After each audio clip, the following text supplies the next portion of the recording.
Shalom Uvracha, bonjour à tous les amis.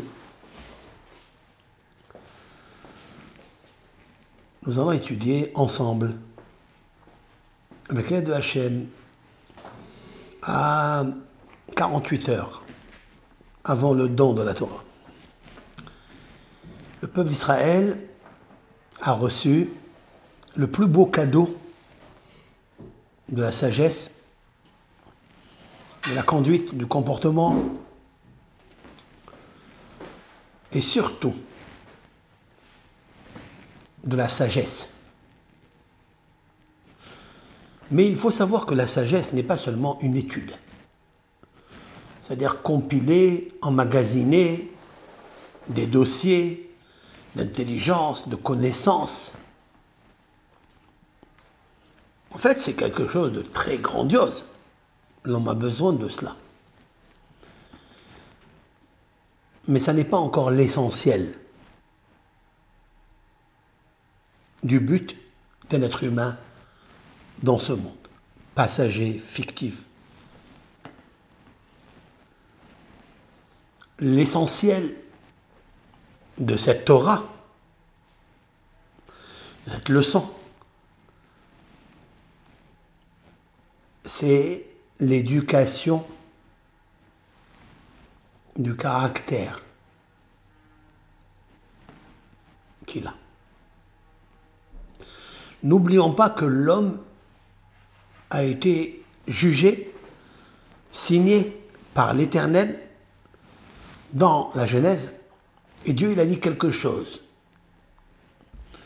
Et nos sages, pour cette chose que Dieu a dit, ils vont dire: malheur au boulanger qui témoigne sur son pain. Vous avez des boulangers qui font des très beaux pains, mais quand il ne le réussit pas, il essaye de cacher le défaut.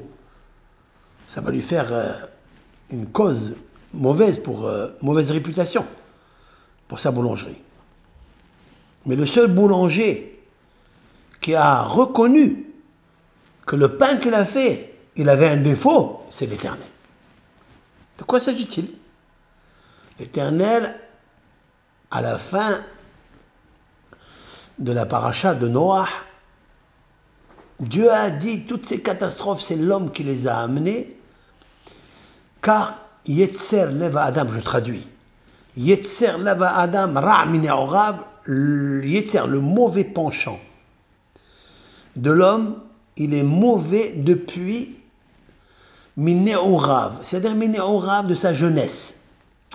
Quelle est sa jeunesse? Jeune jeunesse. C'est-à-dire quand il a commencé à vivre dans l'air, dans le monde, c'est quand? Quand il est sorti du ventre de sa mère. Depuis qu'il est sorti du ventre de sa mère, il est mauvais. Et pendant 13 années, il est perturbé. Maintenant, qui a créé cette force négative, nocive, à l'intérieur de l'homme? Qui est qui? Qui a mis cet ingrédient-là, cette levure, dans cette pâte qu'est l'homme? Qui a mis cette levure? C'est le boulanger. Et le boulanger témoigne que toute cette levure qui a fermenté, et elle a fait monter l'eau du Maboul 15 amot, c'est-à-dire 15 coudées au-dessus. Ils ont voulu monter plus que Dieu. En fait, le chiffre de Dieu, c'est 15. C'est Yudke. Et cette levure, elle s'appelle l'orgueil, Ga'ava. Ga'ava, c'est l'orgueil. Et nos sages disent que Dieu et l'orgueilleux ne peuvent pas vivre ensemble parce que chacun, il veut prendre le chiffre de l'autre, le nombre de l'autre, la puissance de l'autre, la nucléaire, la subatomique qu'a l'autre. Ça veut dire que le chiffre 15, Yudke, c'est la sagesse et l'intelligence qui sont définies par ces deux lettres. Et l'homme, Ga'ava, c'est 15 valeurs numériques. Gimel, Vav, Gimel, Aleph, Vav, He, c'est la même valeur numérique que 15. Dieu, l'Éternel, le Créateur, le boulanger de cette pâte, il a mis un ingrédient à l'intérieur, une levure qui fermente tout le temps, qui fermente et qui monte, et qui monte, qui monte, et qui enfle dans l'orgueil. C'est Dieu qui l'a mis. Et Dieu, il dit, ouais, de sa plus jeune naissance, Mishiat Sala Avira Olam, quand il est sorti à l'air du monde, Mishini Nahar, Mi Beten Imo, depuis qu'il s'est réveillé, il est sorti du ventre de la matrice de sa maman, il est mauvais. Dieu, il a dit ça. Vous savez que Eliyahu Navi, le prophète Élie, il a appris de Moshe Rabbeinu que quoi? Que lorsque Dieu a voulu détruire le peuple d'Israël, parce qu'il s'est enflammé à cause de la faute du veau d'or, et encore plusieurs anecdotes dans le désert, Moshe Rabbeinu lui a dit, mais c'est toi qui as fait ça. À Kadosh Baruch Hu, ils ont fait le veau d'or avec quoi? Avec l'or et l'argent que tu leur as donné. Pourquoi tu leur as donné? À quoi tu ressembles, l'Éternel? Tu ressembles, l'Éternel, à ce roi qui a ouvert à son fils, le beau gosse, il lui a ouvert une belle parfumerie. Ben, le premier jour, il est revenu à la maison après 7 heures de l'après-midi, du soir. Il a fini. Le deuxième jour, il est revenu à 8 heures. Le troisième jour, à minuit. Et le quatrième jour, le petit matin. Et son père se demande, pourquoi tu ne te rêves pas? Pourquoi tu ne vas pas dormir? Pourquoi tu ne vas pas travailler? Il lui dit, papa, j'ai dormi tard. Mais il lui dit, oh, mais la parfumerie, elle ferme à 7 heures. C'est les conditions que je t'ai fait. Pourquoi où tu es? Il lui a dit, papa, tu sais, elle est rentrée, cette belle femme. Elle voulait acheter 15 os. Parfum 15 os. Ou bien Samsara, parce qu'elle s'appelait Sarah. Et quand j'ai vu que ce Samsara était bon, je m'appelle Sam. Alors comme je m'appelle Sam, j'ai dit, avec Sarah, Samsara, eh bien on est parti, Sarah Serora. Eh bien je suis allé avec cette femme. Qui est fautif ici? Le roi, le boulanger ou le parfumier? C'est le boulanger. Maya à ben chez le Eheta. Qu'est-ce que va faire l'enfant qui ne va pas fauter? Tu l'as mis dans la gueule du loup, et c'est sûr et certain qu'il va fauter. Tu l'as mis dans le côté, dans l'endroit le plus beau du Yetzirara, avec des bons parfums. Au début, il rentre à 7 heures et après, il ne rentre plus. Tu l'as mis dans le Yetzirara. En fait, avec le Bourou, tu leur as donné une parfumerie pleine de parfums. Tu leur as donné une trésorerie exceptionnelle. Pourquoi tu ne veux pas qu'ils fassent le Hegel? Dites-moi. Moi, j'ai Rabbeinu, il n'a rien à faire à dire une chose pareille à Hachem. La réponse. Toi, Hachem, tu as témoigné que tu es un boulanger, tu as créé une pâte avec une levure qui fermente trop. Tu l'as dit. Comme tu l'as dit, alors, Hachem, et à Kadosh Baruch Hu, il est dit, Moshe, il a remué de sa tête, si l'on peut dire ainsi, je suis d'accord avec toi. Eliyahu Navi aussi, il a dit à quelque chose à Hachem, il a dit une phrase, Ata isi botali bama horanit, en hébreu, c'est toi Hachem qui a détourné leur cœur, qui se sont détournés de toi. Alors la Gemara dit, Dieu ne lui a pas accordé ces paroles-là, puis après, nos sages disent, ouais, par des versets, qu'on ne peut pas expliquer maintenant, c'est très roulant, il dit, et même l'Éternel, il était d'accord avec Eliyahu Navi. Car il a appris de Moshe, etc. Mais qu'est-ce que ça veut dire tout ça? Ça veut dire que l'homme, il a un caractère très, très, très mauvais. Et le but de l'homme, ici dans ce monde, c'est de s'améliorer. C'est-à-dire que dans les ténèbres où il peut se trouver, là-bas, dans ces ténèbres, se cache une lumière.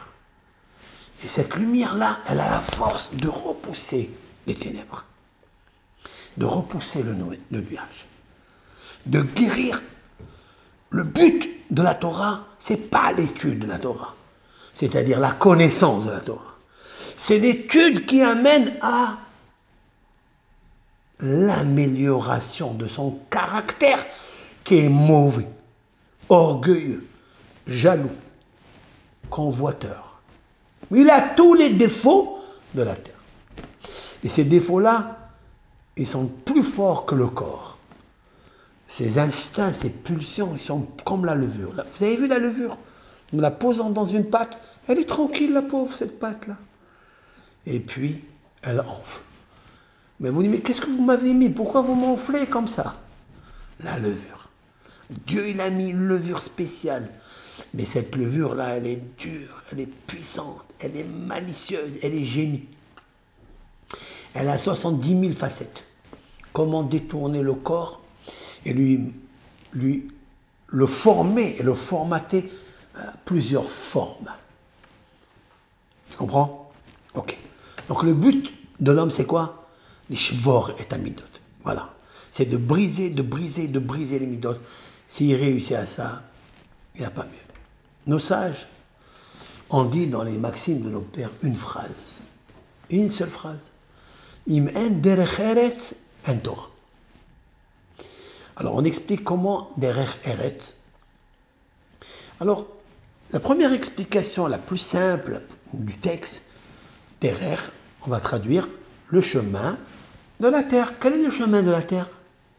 C'est qu'il faut travailler. Il faut se lever le matin, faire la prière, étudier un tout petit peu, et la majorité de la journée aller travailler.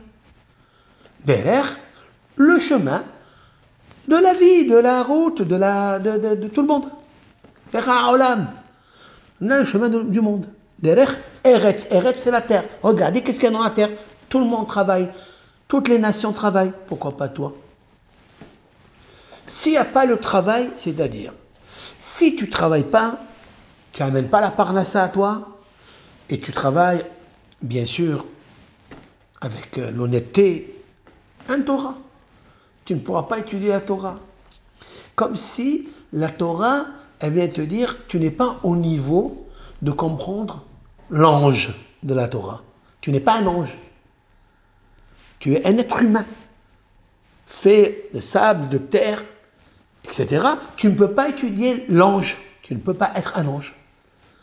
Alors, ce que je te demande, c'est de travailler des choses logiques, raisonnables, et après, une fois que tu travailles, tu amènes ta parnassa, tu manges, tu bois, tu as une bonne santé, tu peux peut-être comprendre comment faire les mitzvot. Pour ça, il faut étudier. Après, si tu veux rentrer un petit peu dans la philosophie de la mystique, de l'ésotérisme, tu peux rentrer. Mais d'abord, il faut être fort, il faut être en bonne santé. Ça, on peut expliquer comme ça. La plupart des commentateurs l'expliquent comme ça. Vient Rabbeinu Yonah Girundi, ce sage qui habitait en Espagne, à Gironde de Espagne, qui a écrit le classique Sha'arei Teshuvah, les portiques de la Teshuvah, de la repentance, qui était contemporain de Maïmonide. Donc on monte ici à combien? 900 et quelques années, non? Plus. Il dit, Im en derech eretz, s'il n'y a pas la correction de la terre qu'il y a en toi, le mauvais caractère qu'il y a en toi, un Torah. Il n'y a pas de Torah. Autrement dit, tu peux être un grand connaisseur en Torah. Beaucoup de connaissances. Une bibliothèque. Une librairie de connaissances. Tu connais tout parfaitement. Un computer, un ordinateur. Mais, si tu n'as pas la brisure de ton caractère, de la colère, de la jalousie, de te taire, quand tu ne peux pas te taire, quand tu as envie de te venger, de redonner à ton ennemi 3 ou 4 gifles, alors qu'il t'a donné qu'une seule. Toute ta Torah, elle ne sert à rien. Elle ne sert à rien. Akadosh Baruch Hu, qu'est-ce qu'il a fait à Akadosh Baruch Hu? Il a dit, quand tu sortiras d'Égypte, ben, je veux que tu viennes sur cette montagne-là, moi-même je vais descendre, et je vais vous donner des commandements. Je vais vous livrer certains commandements. Quels sont les commandements qu'il a dit? Les commandements qu'il a dit, je suis l'Éternel, ton Dieu. Ok? Après, je ne veux pas que tu pratiques l'idolâtrie. Ok? Après, je ne veux pas que tu jures sur mon nom en vain. Après, il a dit, respecte le Shabbat. Après, il leur a dit, honore ton père et ta mère.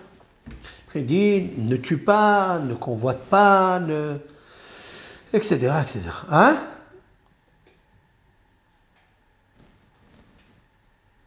Il a ajouté quoi dans cette affaire-là? Quelle est la chose extraordinaire ici? On s'attendait à ce qu'il nous fasse un cours magistral de connaissances exceptionnel. C'est comme un professeur qui est très connu, hein, de philosophie ou de science ou de ce que vous voulez. Ben, il dit, je vais venir en Israël, ou je vais venir à Marseille, ou je vais venir à Paris, je vais faire une conférence magistrale, etc. On s'attend à un cours vraiment, on amène des cahiers, on amène pour avoir des notes et tout ça. Qu'est-ce qu'il te dit? Il te dit, quand tu vas aux toilettes, fais attention à tirer la chasse. Quand tu fais ça, quand tu manges, fais attention à ne pas manger avec des mains sales. Ça veut dire, je m'explique, on va se railler de lui. C'est ça les rails qu'il nous donne. On peut après l'enrayer, totalement. Dieu, on sait très bien que tu es le seul et unique Dieu, dont tu le sais moi.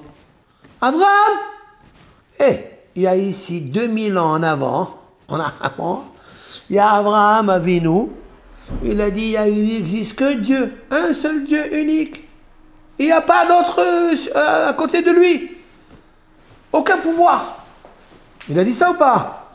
Alors ça, on le sait que Dieu, il est unique.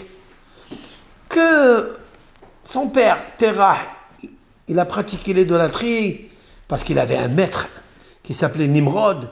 Il voulait gouverner le monde et c'était lui-même une idole. Qu'est-ce qu'a fait Abraham Avinu? Il a dit, devant Dieu, il n'y a pas une idole qui tiendra. Donc il a cassé. Il les a cassés, comme raconte le Midrash. Oui, nos sages l'ont racontent. Hein? La femme de Jacob aussi. Là. La femme de Jacob aussi.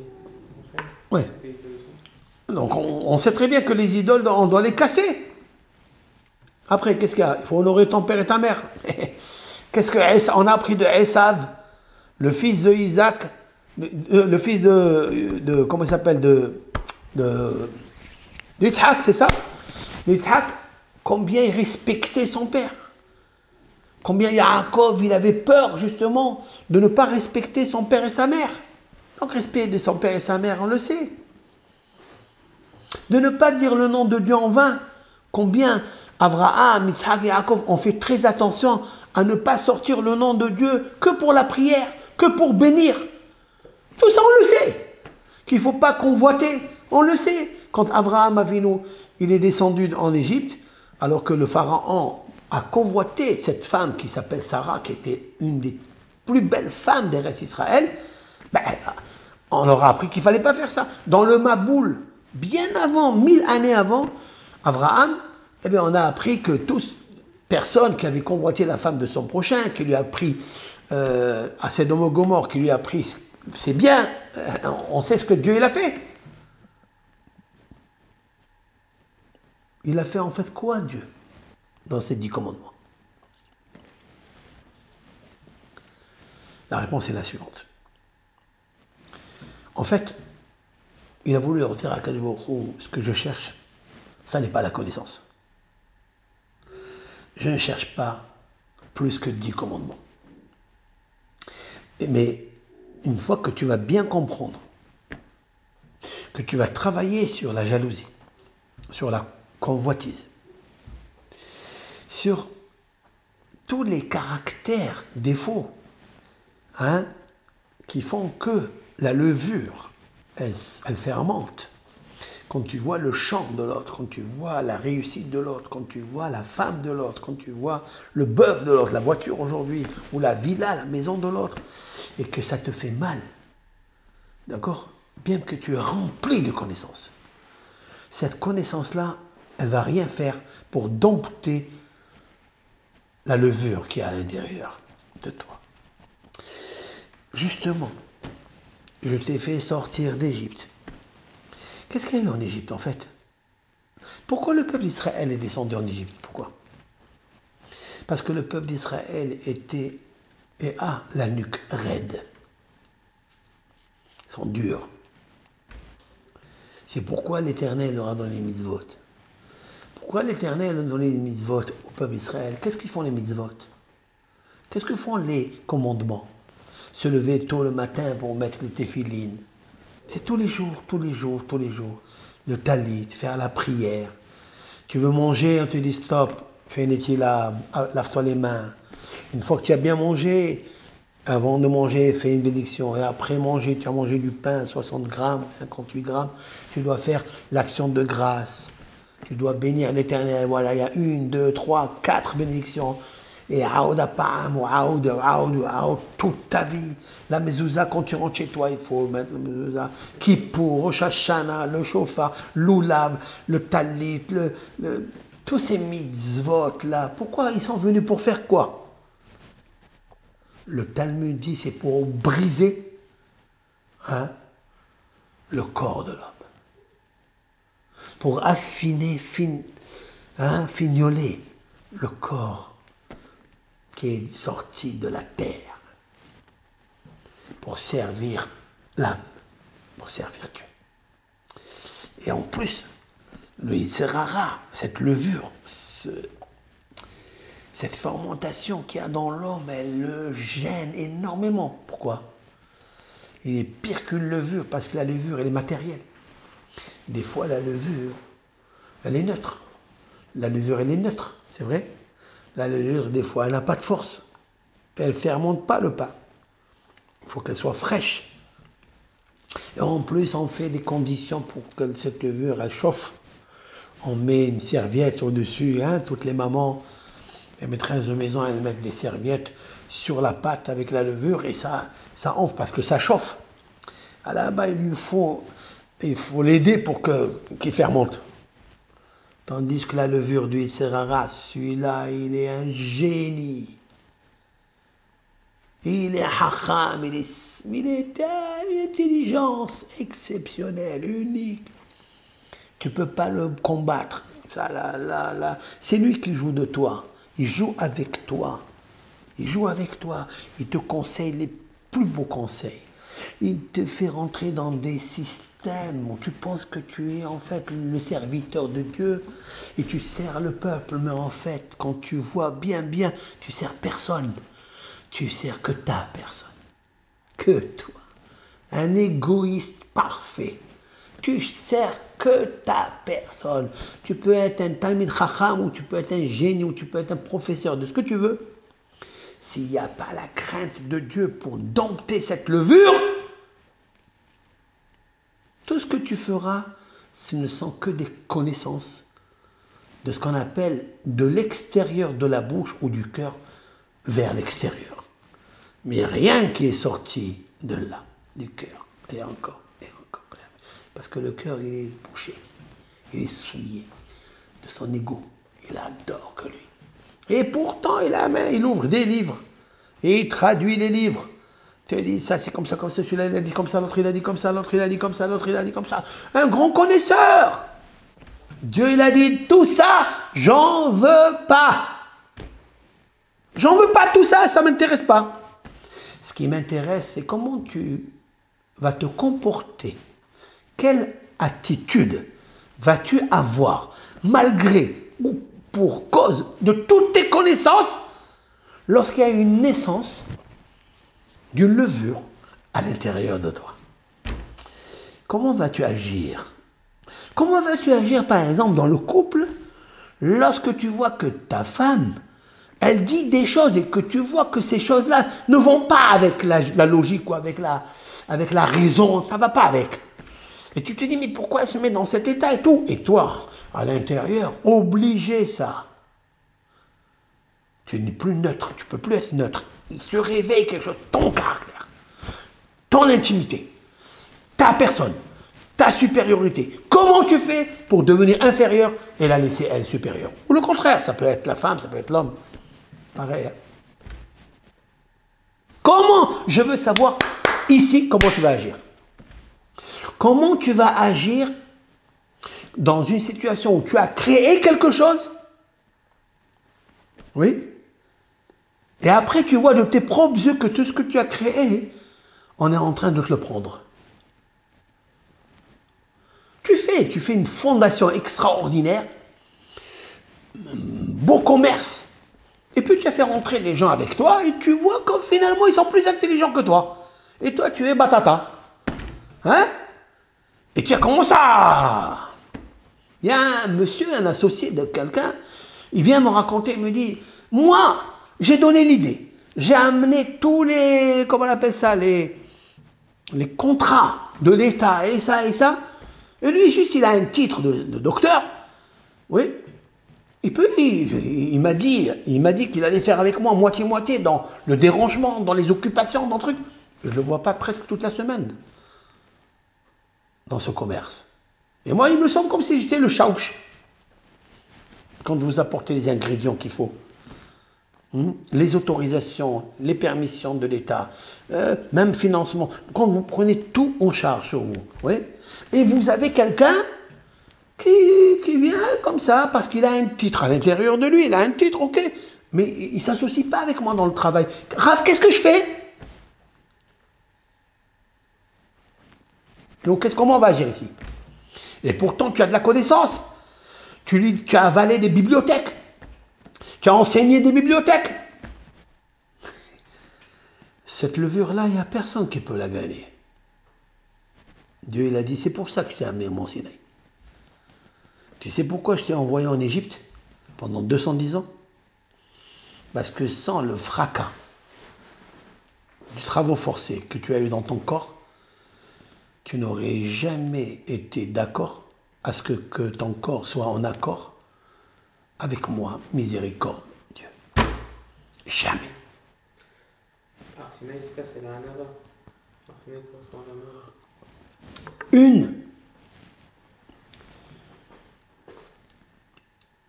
Une des leçons à méditer, c'est le verset qui dit ce que tu viens de dire maintenant, c'est ce que dit Rabbi Haim al-Attar dans son commentaire Or HaHaim, les chemins de la vie.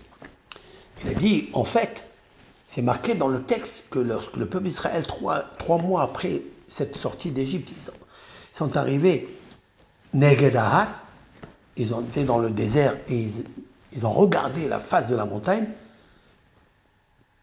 ils sont devenus unis. Un seul corps avec un seul cœur, sans dispute. Tous les intérêts étaient communs. Toi et moi, on est pareil. Le Rabbi Haim al-Attar fait remarquer pourquoi la Torah a souligné Neged Ahar. Vayihan Sham Neged Ahar. Et ils ont campé au singulier, face à la montagne. Pourquoi dire face à la montagne? On sait qu'ils sont arrivés là. C'est marqué plus haut dans le texte avant qu'ils sont venus devant la montagne. La réponse est ce que tu viens de dire. Ahar, c'est cette petite montagne, tu vois, cette modestie de montagne. Et nos sages de dire que les montagnes comme l'Himalaya et l'Everest et toutes les montagnes, le mont Tavor, ont commencé à se disputer, si l'on peut dire ainsi. Hein. Pourquoi Hachem, l'Éternel, n'a pas choisi une de ses créations, nous, moi, l'Everest, ou bien l'Himalaya ou Mont Tavor, pourquoi il ne nous a pas choisi pour donner la Torah? On n'est pas belle, on n'est pas magnifique, majestueuse, somptueuse. Il a dit, Dieu, je ne veux pas ni majestueuse, ni somptueuse, ni sobre, ni rien du tout. Ça ne m'intéresse pas tout ça. Ce qui m'intéresse, c'est la modestie. Ce qui m'intéresse, c'est cette petite montagne. Parce que je veux que vous soyez pareil, exemple de cette montagne. Lorsque le peuple d'Israël, qui s'attendait à sortir d'Égypte parce qu'ils ont eu la liberté, et lorsqu'une personne était esclave, au départ, psychologiquement, quand ils sont en liberté, graduellement, il faut qu'il arrive à sortir petit à petit de cette chambre, de cette geôle intellectuelle ou même physique de l'Égypte. Comment ils s'imaginaient que Dieu va les recevoir? Il va descendre. Mais si Dieu il descend, c'est qu'il va choisir la plus belle villa, la plus belle montagne. Comme ça, ils se sont imaginés. Ils ont dit, on va voir comment Hachem il va faire. Hein. On attend qu'Hachem va se révéler. On va être des prophètes. On va avoir des connaissances de Torah magnifiques, la science. Ils ont vu Dieu que à la Sinaï. La montagne du Sinaï, la petite. Parce que le peuple d'Israël a vu la montagne, il a dit, c'est ça? C'est ça que Dieu, c'est ça qui nous a dit Dieu, c'est ici qu'il va nous donner cette Torah. Il attendait le début de la création entière, comme dit le Zohar et le Midrash, que l'Éternel était content aujourd'hui, lorsqu'il nous a donné cette Torah, parce que depuis la création du monde, il attendait ce moment Ok, ce moment, mais le lieu, on ne savait pas où c'était. Et maintenant, c'est ici qu'il va nous donner la Torah. Et oui, c'est ici. Ils ont dit, à quoi ça sert d'avoir des connaissances et de paraître comme l'ivresse, comme le mont Tabor, comme l'Himalaya, qui sont grands, beaucoup de connaissances, beaucoup de flash. Ça ne sert à rien. Parce que si je dis la flash, je dis tout ça, avec mon camarade, je le vois comme le Har Sinaï, petit. Mais si tous on voit tous à nos yeux face au Har Sinaï, qui est petit, alors c'est magnifique. Donc il y a quelque chose à prendre. Peut-être le Har Sinaï n'était pas tellement beau. Comme il y a quelqu'un qui m'a dit une fois, hein, et je passe d'un lien à un autre, je fais le lien dans un couple. Quelqu'un, hein, il a demandé à pourquoi on voit moi une femme. Quelqu'un il m'a raconté. Il est venu me voir et me dit, Rav, comment ça se passe que je demande à Akadosh Baruch Hu quelque chose? Il me l'accorde parce qu'il me fait rencontrer la femme. Mais ce n'est pas celle que je veux. Ce n'est pas celle que j'ai imaginée. Combien de jeunes, nous, on s'imagine qu'on va avoir l'artiste, telle femme avec ce corps comme ça, filiforme, etc., etc. Et puis, tu ne trouves pas qu'elle est mince. Elle n'est pas fine. Pas seulement qu'elle n'est pas fine, elle n'est pas grande. Mais elle est petite et elle est ronde. J'ai demandé à Hachem Itbarach de me donner. Et alors? Je lui dis, alors qu'est-ce qu'il y a si elle est ronde, qu'est-ce qu'il y a? Même Har Sinaï, il était petit et rond. Et pourtant Dieu, il a fait descendre la Shérina, c'est-à-dire sa présence, ça veut dire la lumière, ça veut dire le bonheur, ça veut dire la vie. Tu veux vivre ou tu veux mourir? Qu'est-ce que tu veux? Tu t'attends à telle fille, parce que tu crois que c'est ça qu'il veut? Pourquoi il veut descendre chez toi? L'Éternel, il a dit de se marier pour qu'il descende chez toi. Parce que l'homme dit le psikta. Psikta, ce sont des recueils midrashiques de Mishnah, Torah orale, qui ont été dites avant la Mishnah. Ça veut dire 2200, 2300 ans. Là-bas, il est marqué au nom de Rabbi Shimon Bar Yochai. Ils ont amené ça au nom. Pas lui qui a parlé.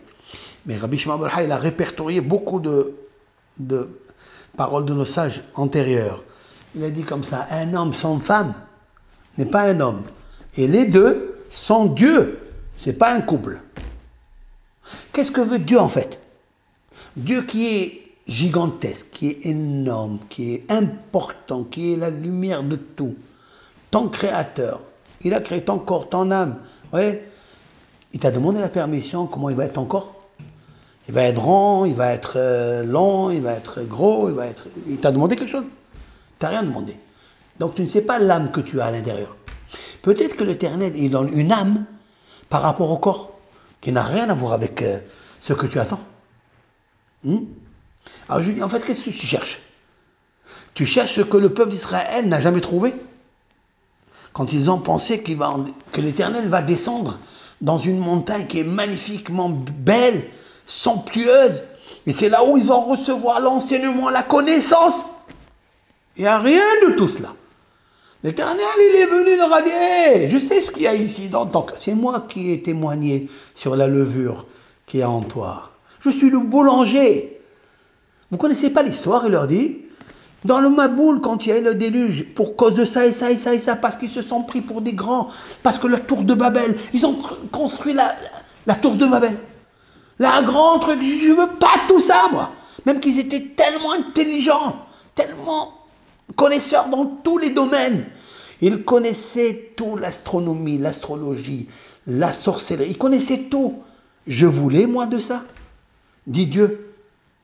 Je les ai rejetés. Je les ai dispersés. Ça ne m'intéresse pas. Pourquoi? Parce qu'ils ont voulu faire un nom. Se donner le renom. Comme la tour de Babel. C'est pas ça que je cherche, moi. Ce que je cherche, moi, c'est descendre en toi. Mais pour que je descende en toi, il faut que tu me fasses une place. Mais cette place, Si je trouve qu'il y a de la levure, d'orgueil à l'intérieur, je ne pourrai pas siéger à l'intérieur de toi. Alors, deux choses l'une. Ou tu prends une femme ou un homme, même s'il ne te paraît pas l'Himalaya, la beauté du paysage, mais est-ce qu'il y a un visage? Est-ce qu'il y a une intelligence? Est-ce qu'il y a ici quelque chose qui peut t'apporter du bonheur? Ça, c'est le peuple d'Israël. Quand ils ont vu face à la montagne la modestie, c'est ce caractère qu'il nous faut avoir. La modestie, la l'humilité. C'est de se rabaisser devant l'orgueil, de ne pas toucher cet orgueil-là. Et je conseille toujours à moi-même, avant de conseiller aux autres, de lire instamment la lettre du Nahmanide. Cette lettre qu'il a écrite à son fils. Quelle lettre merveilleuse. Shma beni musar avicha. Écoute mon fils, la morale de ton père. Et il lui explique, mon fils, comment tu arriveras à servir Dieu. Ne regarde jamais une personne quand tu lui parles, même si elle est plus petite que toi. Qui est-ce qui arrive à ça? Ne t'énerve pas, mon fils. Et voilà comment tu vas t'habituer à acquérir cette qualité exceptionnelle de Har Sinaï, de la modestie, comme ça et comme ça. Et il lui donne des règles. Il lui dit, si tu la lis une fois par semaine, elle rentre à l'intérieur de toi, elle s'exprime à l'intérieur, et elle s'imprime, elle s'exprime à l'extérieur de toi, eh bien, il lui dit une fois par semaine, mon fils, sache que toutes les prières que tu demanderas à Hachem, le ciel s'ouvrira pour toi. C'est magnifique. Et voilà, bon, regardez, ce n'est pas des grandes connaissances. Hein. Il n'y a pas ici des lois tellement interactives, une dans l'autre, avec des liaisons, un cheminement intellectuel de la Gemara, du Talmud, il n'y a pas tout ça. Il y a juste prendre ton cœur et savoir le modifier, le modeler, le formater à l'amélioration. Mais c'est un début, il faut toujours commencer quelque chose. Et c'est ça, en fait. Un exemple de l'histoire, que le but de l'homme dans ce monde, c'est justement de briser son orgueil, de briser son caractère, sa colère. Aussi l'amour de l'argent, l'appétit de l'argent. D'être un peu pudique dans ce domaine. La pudeur aussi dans la recherche des honneurs. Ah, les honneurs, c'est grave. On voit que chacun qui fait quelque chose, il veut le montrer à tout le monde. Quelqu'un, il a un événement dont c'est prestigieux, il va le dire. Tu ne peux pas te taire un peu. Tu ne peux pas fermer un peu ta bouche. Pourquoi tu le dis? Pourquoi tu veux le faire savoir aux autres? Pourquoi faire? Tu cherches quoi? Tu ne cherches pas Dieu. Tu cherches toi. Tu cherches être aux yeux des autres l'Himalaya et jamais le mont Sinaï. Le mont Sinaï n'a jamais su, il n'a jamais parlé de lui, de dire un jour Dieu il a donné la Torah en moi. Il ne s'est jamais vanté devant les autres montagnes. Pourquoi tu n'apprends pas de là? Le Gaon, un des génies, il a vécu à Rav Israël Salanter. Rav Israël Salanter, c'était un génie en Torah, un génie. Un monument en Torah. Tout le Talmud comme ça au bout des doigts. Il déchiffrait, décodait tous les parties dans le Talmud les plus difficiles. Tu as entendu parler un jour de lui de ça? Jamais. Autant l'orgueilleux cherche à se faire connaître, autant Rabbi Israël Salanter cherchait à se cacher et ne pas se dévoiler. Autant. C'est incroyable. Nous, chaque petite chose qui est un événement, tu vois, qui rehausse la personne, on va le dire à tout le monde. Honorifique. Pourquoi faire tu dis ça? Et si tu vas gagner quoi? Là, tu es un important. Ça veut dire que les gens ils te font du kavod. Que les gens... Même des fois, je vous dis sincèrement, je vous dis sincèrement ce que je pense. Après, chacun est libre de choisir ce qu'il... La discussion est de elle. J'ai la lumière. On peut ne pas être d'accord avec l'orateur. Quelqu'un, il va chez Rabbi Shimon Bar Yochai. Il va faire une prière. Ouais. Il va aller faire une prière. Il va aller pèleriner un tzaddik, s'approcher devant l'âme d'un tzaddik. Fondement de la lumière du monde. Ouais. Il a besoin de le montrer sur Facebook, il va aller là-bas. Il a besoin de faire ça. Je suis là, regardez-moi. Pourquoi faire? Pourquoi faire le montrer? Rabbi Shimon Bar Yochai, il a besoin de ça? Tu vas seulement chez Rabbi Shimon Bar Yochai pour faire ça? Lui qui était caché, j'arrive. Je vais expliquer la profondeur de mon idée. Rabbi Shimon Bar Yochai, pendant 13 ans, personne ne savait où il était. Il ne faut pas que tu montres où tu es. Lui, si tu veux prendre la flamme du tzaddik pour intercéder pour un malade devant Rabbi Shimon Bar Yochai, ne dévoile pas ça. Tu peux obtenir, et je réponds à ta question, il y a des noms, envoyez-moi si vous voulez les noms, nous allons faire des prières. Ouais. Nous allons faire des prières pour vous. Ne dis pas où tu vas. Tu n'as pas besoin. L'endroit de Rabbi Shimon Bar Yochai, on le connaît. Tout le monde le connaît. Pas besoin, on te voit en train de prier. Ça enlève la force de la lumière de Rabbi Shimon Bar Yochai. Tu comprends? Parce que, tu sais pourquoi? Parce que tu associes ta personne avec le kavod du tzaddik, avec l'honneur du tzaddik. C'est pourquoi l'orgueil, Dieu déteste. Pourquoi l'orgueilleux est détesté par Dieu? Nous, on sait qu'il est détesté. Il est exécrable, abominable devant Dieu. C'est marqué dans les proverbes du roi Salomon. Shlomo HaMelech, le grand sage, il a dit « To'avat Adonai kol gevalev ». Ça veut dire que abominable aux yeux de Hachem toute personne qui est hautaine dans son cœur. Abominable. C'est quoi? Même quand tu vas faire quelque chose de positif, quelque chose de bien, cache-le. Ne le montre pas. Tu n'as pas besoin. Tu peux dire, je vais prier pour vous, si Dieu veut. Voilà. Mais ce n'est pas la peine de montrer ça. Ça ne sert à rien. Pourquoi? Quand tu fais les choses en cachette, alors ça peut marcher, ça va plus, comme le mont Sinaï, Bédiouk, tu vois. Et c'est vrai que c'est difficile, ce sujet-là, il est très, très, très difficile. J'avais parlé avec un rave très important sur ça. Et il m'a dit, ça, voilà, les gens sont peut-être... ils veulent voir au moment où tu fais la tfila, ils veulent voir, c'est intime, c'est beau. Bon, ça c'est deux idées différentes, tu vois, c'est deux idées différentes. Mais ce que je sais, c'est que le Zohar HaKadosh, ça veut dire que tous les secrets du monde de la Torah, c'est-à-dire les fins fonds des pensées de Dieu, tous les codes bibliques, codes tellement subtils. D'accord?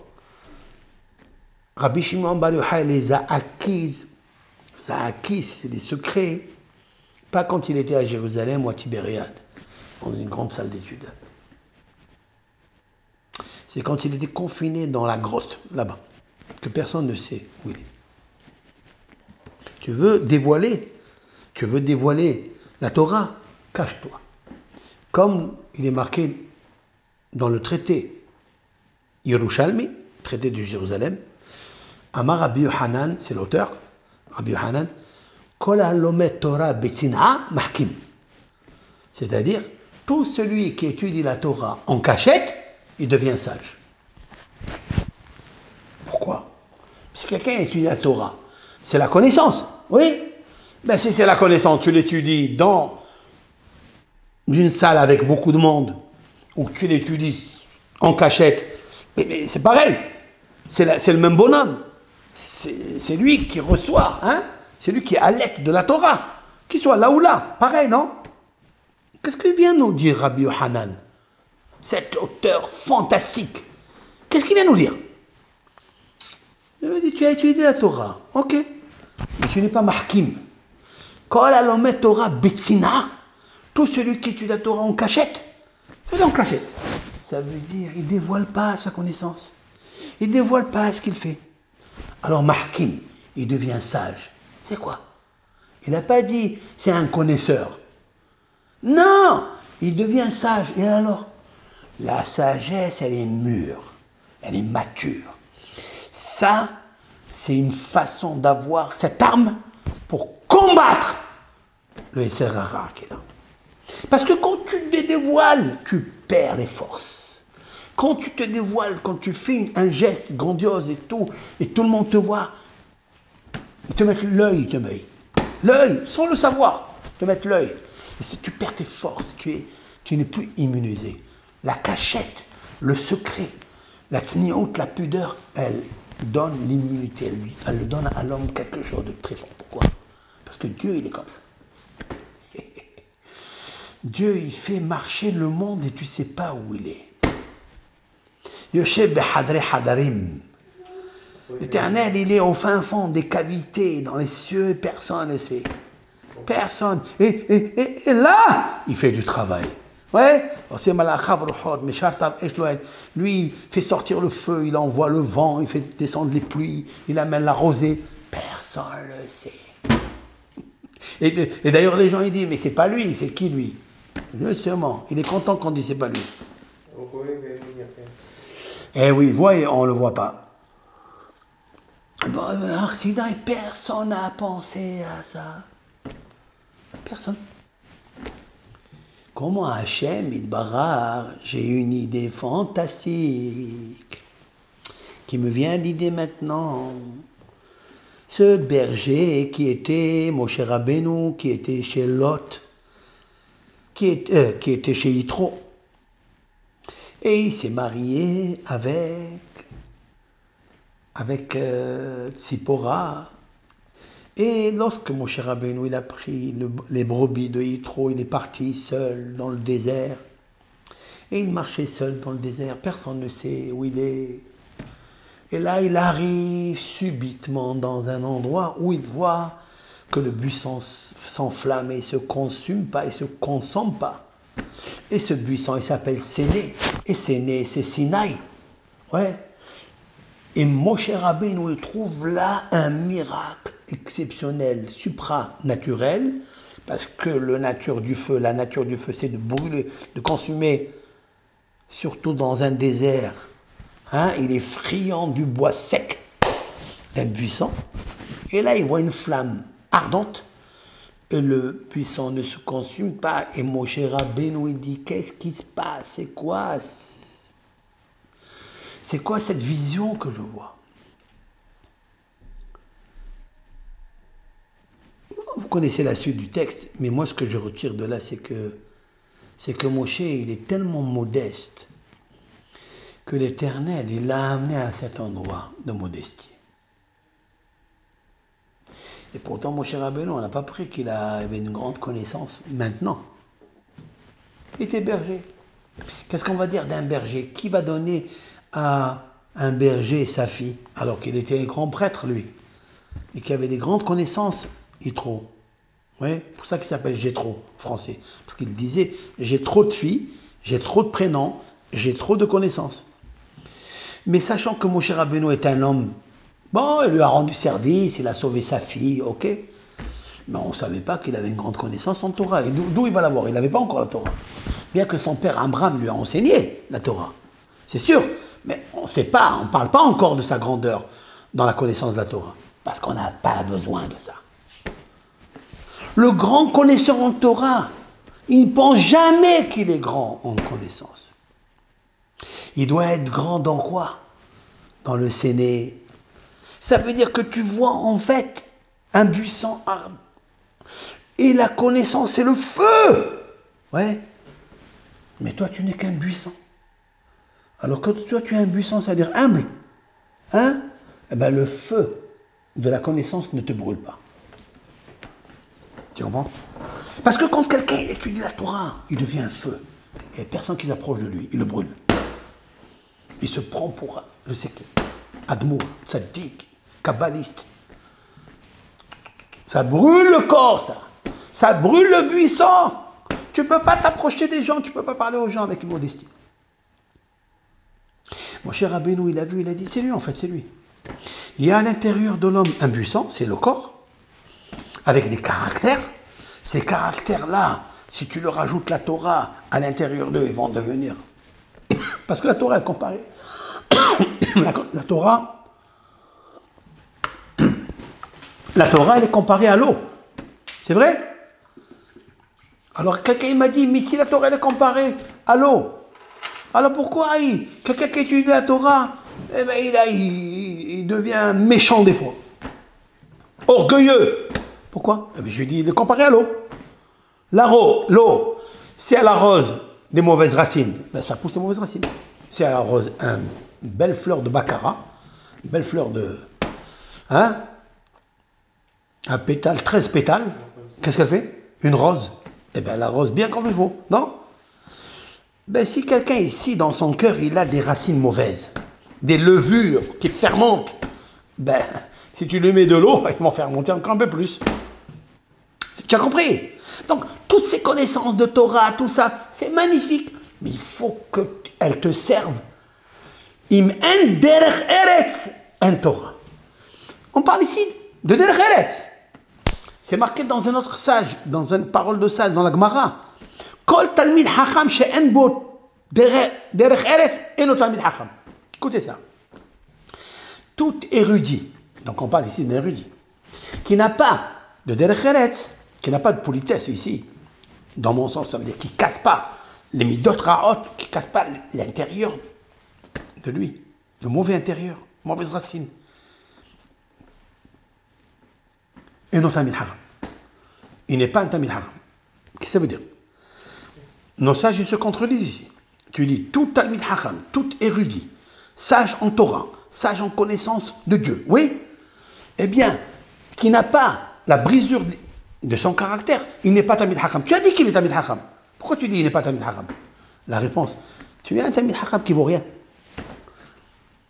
Ça ne vaut pas grand-chose. Pour nos sages, tu peux être le plus grand connaisseur, mais tu ne vaux rien. Si tu n'as pas les forces de cette Torah, lumière, pour éclairer les ténèbres qui y a en toi. C'est difficile, ça, je suis en train de parler, mais quand il arrive l'action, on perd tous les pédales. On perd la connaissance, on perd tout, malheureusement. Maintenant, je vais vous dire quelque chose très intéressant.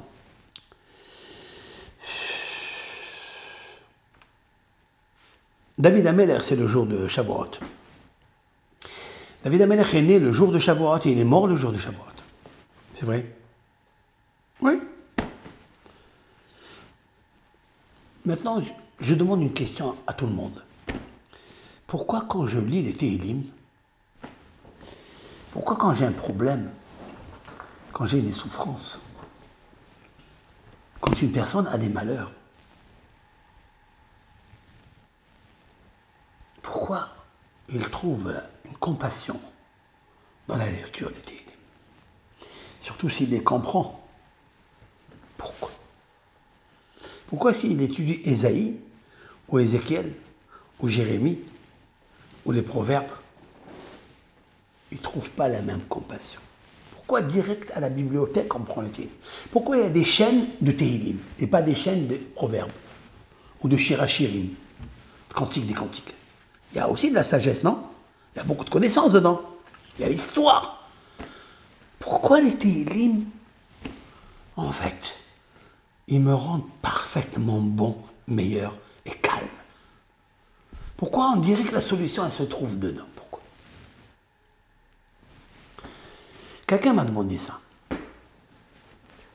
Je lui ai répondu qu'en fait, David Ameller était un grand homme en Torah.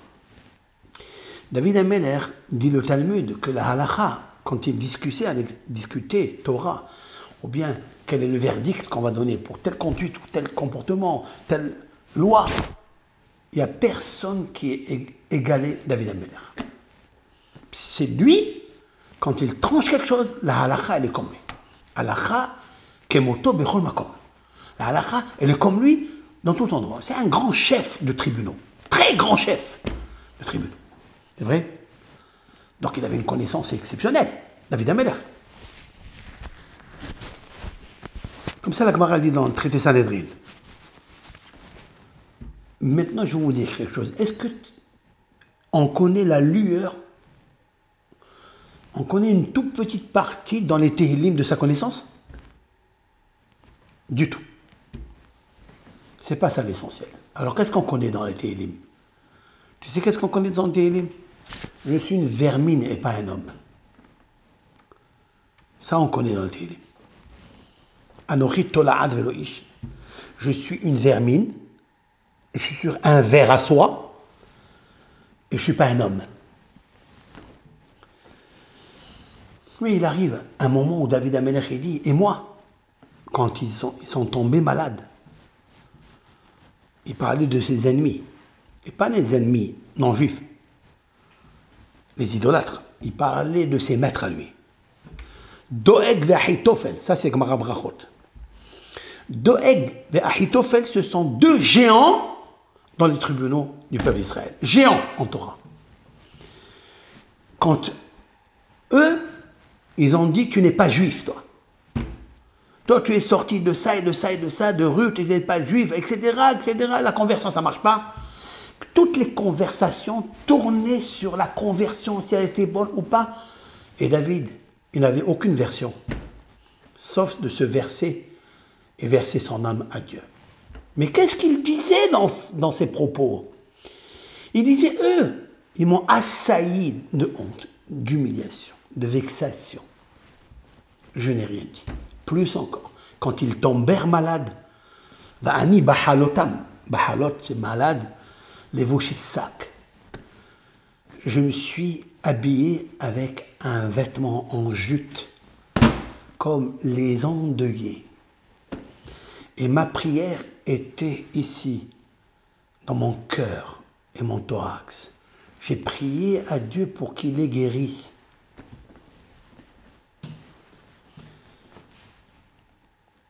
Ça va? Ça veut dire que la brisure de ton caractère, de la vengeance, du contraire, d'émettre à celui qui t'a... D'émettre, c'est émission, hein, émetteur. Mais d'émettre en deux mots, d'émettre à ses maîtres une bonne raclée, c'est tout à fait le contraire. Alors qu'est-ce qu'il y a? Lorsqu'il y a un jugement, lorsqu'une personne, toute personne au monde, est tout confondu, tout courant, qui étudie les Tehillim, il a une tension sur lui, des douleurs.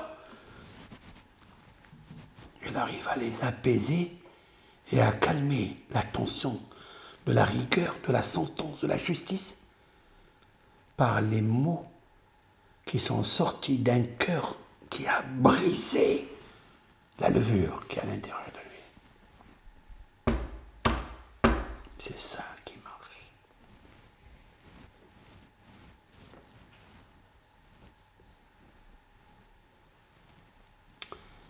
Rabbi Shimon Bar Yochai, de mémoire bénie, il a dit quelque chose. Il a toujours imité David Ameller, Moshe et Aaron. J'ai un cours très spécial sur ça.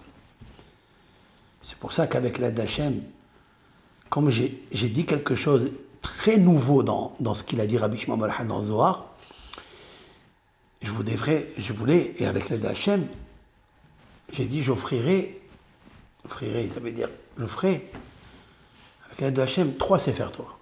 Un de Moshe Rabbeinu, un de Aaron, et si Dieu veut, celui de David Ameller. Pourquoi? Parce que ce sont les 3 qui forment le mot Adam. Adam, c'est l'homme, Aleph, Dalet même, Aaron, David, Moshe. Ce sont les trois personnages très très puissants qui nous aideront à sortir des ténèbres de l'exil. Sache-le ça. Ce n'est pas ma parole à moi. C'est Rabbi Shimon Bar Yochai quelques minutes avant de mourir. Rabbi Shimon Bar Yochai, dans le traité Souka, page 45b, il a dit, moi, je peux pardonner par ma force, par ma Torah, je peux demander à Hachem le pardon de toutes les fautes de la génération depuis que je suis né. Je veux dire, il est né aujourd'hui, oui. Toutes les fautes que la génération il va faire, je peux moi, par ma force de Torah, par ma force de cassure de midot, par la souffrance que j'ai eue dans la grotte pendant 13 ans, j'ai étudié la Torah dans le sable, nu. Je peux pardonner les fautes de la génération. Je peux pardonner les fautes de la génération. Et si mon fils il se met avec moi, je peux pardonner la faute de la génération depuis la création du monde. Jusqu'à moi, jusqu'à mon fils. Et si il y a un autre maître qui s'appelle Yotam ben Oziel est avec moi, je peux annuler, pas pardonner, annuler la rigueur et le jugement pour toutes les personnes qui sont nées dans le monde et qui naîtront jusqu'à la venue du Mashiach. Comme ça l'a dit Rabbi Shimon Bar Yochai. Maintenant, pourquoi il a ajouté Yotam ben Oziel? Qu'est-ce qu'il a cet homme-là? Oziaou, c'était un roi. Mais ce roi-là, il a parlé, il a fait des choses, il est devenu lépreux. Il a eu la lèpre. Et pendant cette lèpre-là, il ne pouvait pas exercer la royauté. Qui a pris sa place? C'est Yotam, son fils. Et Yotam, il dit la Gemara, que Yotam, son fils, il n'a jamais dit une parole de Torah, un verdict. Il n'a jamais jugé un peuple. Il a dit, moi je vous dis comme ça et moi je vous dis comme ça. Il a dit, mon père a dit. Mon père a dit. C'est mon père qui a dit. C'est mon père qui a dit. C'est mon père qui a dit. Tu as compris? Tout le temps du gouvernement, de la justice qu'il faisait, eh bien il n'a jamais dit, moi j'ai dit. Vous savez combien c'est difficile ça? C'est lui qui fait. Il dit, non, c'est pas moi, c'est mon père. Mais ton père, il est lépreux. Ouais. Ça veut dire, il dit Rachi, il a brisé la levure et l'orgueil qu'il peut avoir dans un homme. Il a dit quelqu'un qui brise la levure qu'il a dans ce monde, à l'intérieur de lui, l'orgueil, la course aux honneurs, celui-ci, tu sais qu'est-ce qu'il peut faire? Pas seulement qu'il peut faire pardonner les fautes de la génération, il peut même annuler les mauvais décrets et les justices nocives, mauvaises sur le monde. C'est vente. Et Rabbi Shimon Bar Yochai s'inspire de ça. D'où ils ont appris tout cela? De David Améler. D'où ils ont appris cela? De Moshe Rabbeinu.